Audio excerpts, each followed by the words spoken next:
ថ្ងៃនេះខ្ញុំបញ្យល់អំពីការចែកលេខមួយហើយរបៀបបញ្យល់របស់ខ្ញុំនេះយើងអាចប្រើតែលក្ខខណ្ឌ standard តែមួយអាចចែកលេខបានគ្រប់លក្ខខណ្ឌអស់ហើយខ្ញុំជំរុញនឹងលក្ខខណ្ឌស្រុកបាញ់ញ៉ៃចោលខ្លះដើម្បីកូនក្មេងគាត់ងាយស្រួលយល់ហើយនឹងដឹងពីឫសគល់នៃការចែកលេខអូខេអញ្ចឹងមុននឹងយើងដល់ការចែកលេខជាការចែកលេខទី1យើងត្រូវរៀនលេខបូកឲ្យឆ្អិនរៀនឲ្យឆ្អិនណាទី2លេខដកតែរៀនឲ្យចេះច្បាស់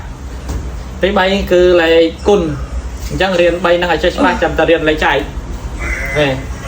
ហើយវិធីនៃការចែកលេខអត់ឲ្យយើងចេះ3ហ្នឹងច្បាស់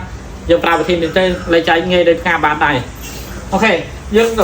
ទៀតខាងនេះគឺ1208ចែកឲ្យ2អានេះតួចែកអានេះតំណាងចែកអញ្ចឹងគោលការណ៍របស់ខ្ញុំគឺនៅពេលដែលតួចែកវាមានតែមួយខ្ទង់មានតែមួយខ្ទង់ណាតំណាងចែកដំបូងបំផុតគឺខ្ញុំកាត់តែមួយខ្ទង់ឯងការកាត់ដំបូងបាទការកាត់ដំបូងគឺតែមួយខ្ទង់ទេថាខ្វល់ថាអានេះលេខម៉ាណាអត់ខ្វល់អត់យ៉ាងមិនខ្វល់អាណាធំអាណាតូចទេអាកាត់បានអាណាកាត់បាននេះមិនខ្វល់អញ្ចឹងយើងហៅមេលេខ1ចែក2យើងហៅនេះយើងហៅមេ2ទៅតាមតួចែករបស់យើងហៅធ្វើម៉េចកុំឲ្យលើស1ទុំយើងកាត់1ចែក2យើងហៅបាទ2ម្ដង2លើស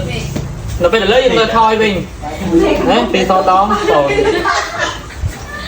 2តដង0ដង1ដង0ថា1អូខេឥឡូវខ្ទង់ទី1យើងចែកហើយដល់ពេលខ្ទង់ទី1ហើយគឺយើងគុំត1អញ្ចឹងណាយើងមកតម្លាក់ខ្ទង់ទី2ហើយខ្ញុំសូមបញ្ជាក់តិចការតម្លាក់ក្រោយពីការកាត់ខ្ទង់តម្លាក់បានតែម្ដងខ្ទង់គាត់ម្ដងខ្ទង់តម្លាក់1ចែក1តម្លាក់1ចែក1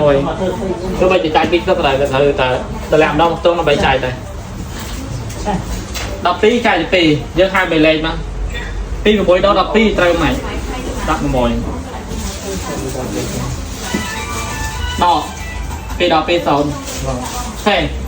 ឡូវខ្ទង់ទី2យើងចែកហើយបន្តមកទៀតគឺដល់ខ្ទង់ទី3ហេកន្លែងនេះកូនក្មេងគាត់ងាយច្រឡំហេ0ចែកទៅ2កន្លែងនេះគឺ0នៅ0នេះនិង0នេះគឺអត់ដូចគ្នាណា0នេះគឺយើងក្រោយពីទូទាត់ហើយចំណែក0នេះគឺលេខដែលយើងអត់ទាន់បានទូទាត់ទេ0ដែលត្រូវចែក0នេះមានន័យអញ្ចឹង0ចែក2យើងហៅវា2មកទៅមិនខ្វាយលើ0 2ម្ដង2លើថយវិញ2 0ដង0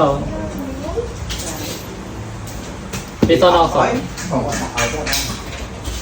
0ដង0ហើយ0ហេហេអស់ហើយហើយទៅទី3យើងធ្លាក់ហើយធ្លាក់ចុងក្រោយគឺខ្ទង់ទី4ធ្លាក់តាមខ្ទង់ម្ដង1ម្ដង1ធ្លាក់ចែកធ្លាក់ចែក8ចែក2ហើយ2ឲ្យដល់ត្រឹម8 2 4 8ត្រឹមម៉េច2 4 8 3ដង3 2ជាចម្លើយរបស់វាគឺគេ1208ចែកឲ្យ2ស្មើនឹង0604ឬក៏ចំនួនគត់លេខ0នៅមុខយើងអាចអត់ដាក់ក្បាល104នេះគឺជាការបញ្យល់ចែកលេខបែបសម្រាប់កូនថ្នាក់ដំបូងគាត់រៀនហើយយើងកុំកាត់ណាដើម្បីគាត់បានយល់ឬគល់អត្ថន័យតែកាលណាកាត់កូនផ្សេងគាត់អាចអត់យល់វាទៅជាចំណាំអញ្ចឹងពិបាកសម្រាប់គាត់វាបាត់ភាព logic របស់វាហើយចាំតែយើងចេះឆ្អិនហើយយើងចង់កាត់អីកាត់តែរឿងរបស់យើងតែរៀនដំបូងយើងត្រូវតែសម្រាប់គាត់យល់